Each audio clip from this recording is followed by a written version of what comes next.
So what have we got in this bag? Well, you're going to have to stick around to find out more. That's just really corny, isn't it? Just wait around and see what's in the bag, and then I'll let you know.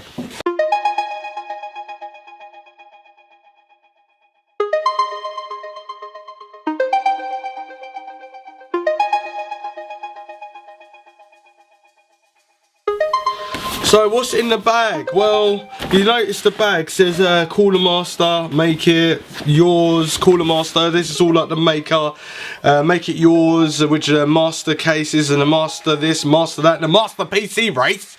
Well, look at that. CoolerMaster sent that as well. That's really cool, isn't it? I'm gonna give that to my daughter because I want her to be a part of the computer master race. And if you come up here quickly, let's look at my t-shirt. They sent me this one as well. Make it yours by CoolerMaster, and that makes me a fan. But I've been a fan before this, so I don't really need to wear this. But let's go back down to the bag. Let's go back down to the bag. So this is what's in the bag. This lovely CoolerMaster bag. What is it? It's a Elite 130 CoolerMaster case. Now this only fits Mini ITX cases. Mini ITX cases? This is a Mini ITX case. It only fits Mini ITX motherboards. So let's progress with the review of this case then. So with this case, do not think that you can get away with putting a big ATX motherboard in there, or even a micro ATX. You're going to have to go with a Mini ATX motherboard only. That's the one that only stores with 4 screws, which it comes with. And what I love as well is that they give you the tool to actually screw it down so it stays tight onto the motherboard plate. So that's really cool. You don't get that with every case, no matter how much money a case is. This case is £40. Can you believe it? And you get all of this stuff with it. You get 4, what do you get? 1, 2, 3, 5 cable ties. You get 12 SSD screws.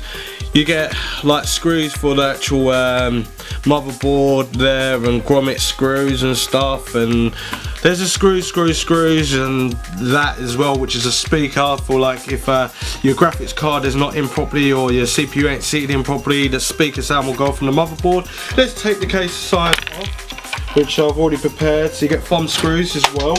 With a £40 case, none of this need a Phillips screwdriver just to undo the back.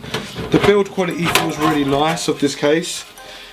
I like the way that it's, oh my god, it's even got a dust filter on the top, which you just bend over the tabs, and then you can take the filter off, which you could do with a screwdriver quite easily. And it's got some nice little slot in gauge, so you can make sure that the case slots in properly when you've got all your components in, and it's got enough breathable holes. Feels pretty cool. Let's see what else we get with this. So I'll take this off. What I can see straight away, because everything's tied down. Oh, that's really. There. So we've got USB 3 that'll go straight into your motherboard. Really? Well, a £40 case? Jesus Christ, that's a really good deal. You get your your HD order HC97. So if you're rocking the old school sound card, that's what that'll be for. And obviously the HD one is for the newer one. And then you've got your power LED plus and minus there. You have to actually know this, is sometimes you might have a motherboard that's got all of these functionalities on it and your case hasn't. Well, at least I'm telling you what is on there now. You've got a reset switch, so if your case has got a reset switch, cool. And motherboard obviously will have that. USB 2, and we've got Molex. We've got a connector. What the hell? So we've got a 12. Oh, we've got here. This is an 80mm fan for the power. No, is that for the power? No, this is for the motherboard. So you've got a motherboard here, and it will be able to. Is this an intake? This is an intake, so it will be blowing cold air from outside. So you get a nice cool cold air going over the motherboard, which is cool. And then you've got a Molex connectors, which I hate. But you can take the Molex connector off and then just have the 4-pin, or was that 3-pin? 3-pin fan header. You can just plug that straight into the motherboard, but with a micro ATX motherboard it's going to only have about 2 or 3 fan headers on there, so that would be taking up one. And then you'll have your water cooling, which will be your AIO, or you'll have a normal CPU cooler, and that would be 2.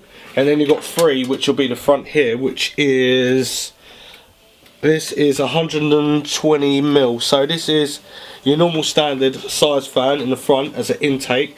You've got a 5.25 inch drive. If you still use a CD, Blu-ray, DVD drive at the top here, let's see, can you remove it? It looks like, not too sure if you can remove it or not, because it looks like it's pop riveted on 4 pop rivets there, and then it's got screws here, which looks like you could take it out potentially. I think you could take this out quite easily and then not have it and just have SSDs and use USBs. But you've got a drive bay here. Got to move this back in there now, don't I? It's going all over the place. Da -da -da. So I'll spin this case around, it's quite light. We've got a 5.25 inch drive which you could pull out. It's nice and tough, it don't look very cheap. It's got the CoolerMaster logo in the front there. Nice intake of cold air. Got your power switch there. Got USB 2 there. You got 2 USB 3, so up to 5 gigabits per second. And you've got a microphone jack, which 3.5mm jack, and then obviously a headphone jack, 3.5mm jack.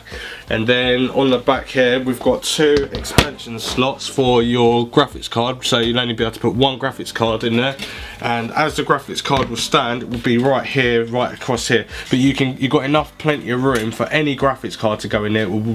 This would be the only thing that's good about any case that's really small, is that the graphics card will compensate for it, no problem. Power supply, you're gonna have to get a very small power supply, but these days, like Silverstone, and is there, what's the other one? CoolerMaster do one, and there's some other companies. I'll leave a link in the description down below so you can find out where you can actually get smaller power supplies if you're interested in buying this case. But with a smaller power supply with more power, like just for this build alone, you won't need any more than 600 watts, but we go up to 800 watts in a small form factor power supply. Having 12 SSDs, well not 12 SSDs, 6 SSDs in here would be crazy. But it would be cool because you can have like a Radeon 480 graphics card by AMD, or you can have a GTX 1080 or 980 Ti or Titan. You will fit it in there no problem. And then you've got super fast solid states in there as well, which you've got read and write speeds of up to 550 megabytes per second read and writes. It would be an awesome powerhouse. The only thing that I might do is take that fan out and maybe go with a Noctua fan inside there, which is a little bit more quieter, or I'll take it off all in all and just have like a better fan in the front here. But CoolerMaster do quite cool fans and stuff, but it's just the fact is like this case is really cheap, and if they're going to make the case cheap, then the fans should be slightly a little bit more cheaper. But to be honest with you, when you get the fans that are a little bit more expensive on a £40 case, then you're kind of, and then you're putting a Titan in there which is £1,000, it's a bit of a killer. So this case is proper cool for what it is. It's really strong and durable. There's hardly any flex with it. They've even added a bar which is about 12, I say about 10 inch, yeah, about 10 inches across, maybe 10 inches. Yeah, 9 or 10 inches across, and this is to make sure that this whole case feels really durable and solid, and it is, because I'm actually pushing down on it. There's no flex, and it's all reinforced as well. It lasts a hell of a long time. We'll turn it over onto the side here. We've got not rubber feet, we've got plastic feet, so it stays clear from the actual table or the carpet, so it can still breathe and everything like that, no problem. Everything is pretty cool, to be honest with you. I really like the case. Not too much to say about the case now, because this is just about the case. This is it. That's what you're going to get. £40, you get everything like that, and you get all these screws, and you get all the tools that you need.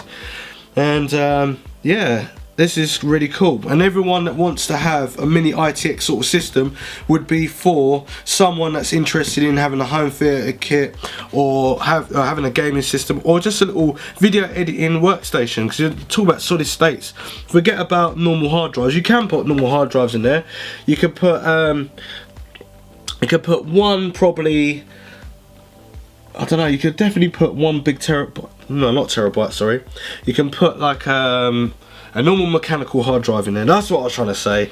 A normal size one, not a 2.5 inch but a 3.5 inch. So you can definitely do that. And there's plenty of room. And let's see, is there anywhere else? It's got loads of holes. Cable management wise, a little bit limited. I would get a modular power supply if I was going to use this. I wouldn't use a normal power supply unless you didn't have a graphics card. But compared to this, the Silverstone Sergo case, I think this one's better because it seems a lot more solid and more well made. So do what it says on the tin, make it yours, make this case yours, because it's definitely worth it. £40, you can't really go wrong. The build of it is sick. It's got two USB 3.0s on there, up to 5 gigabits/second. It's got microphone jacks, got a headphone jack, and this is all at the front, nice and convenient. It's got room for a CD optical drive if you really want one, but if you don't, you've got more room to do other things. You can put one AIO water cooling 120mm fan that will compensate for it, and it's enough room in there. You can put any graphics card in there, so obviously GTX Titan being the biggest one, but 1080 being the fastest one. But then you can put any other graphics card like AMDs and stuff in there, no problem. And with the water cooling though wise, you wouldn't be able to do it. So if you're gonna use the AIO water cooling for the CPU, don't think that you can get the 480 Radeon, because I'm sure that comes with its own pump reservoir that goes with the graphics card, which means you won't have any room for it. So you'll have to just get a graphics card that will physically just go on its own. But the reason I'm saying GTX 1080 is better than the other sort of graphics cards like the Titan and stuff like that is because when you get a power supply, you will have to make it more breathable. In that case, it only uses a 6-pin connector rather than two 6-pin connectors, and then you've got two of them sprouting out. That makes it 8-pin, which makes it more crowded in the case. So that would be a good option for that. And as a home theatre system, or even just having onboard graphics just to do some daily internet access and all this sort of stuff, this case would be great for. Anyway, if you like this video, don't forget to like it. If you liked it, leave a comment and say hello, how are you, and all this sort of stuff. I'll check out other people's channels. I am human, you know. I do like other people's channels. I want to see like what you've built with your systems and stuff like that, and I'll leave you a comment. But if you've got any questions and stuff, leave that down in the description down below, because then obviously I can get back to you, and if you need any help, I'm always there to help as well. And if you dislike it, well, just don't talk to me. Just don't. I don't want to know. All right? I'm just joking. If you dislike it, let me know, and then hopefully we could work something out. Yeah. Anyway, thanks for watching, and I'll see you in the next one.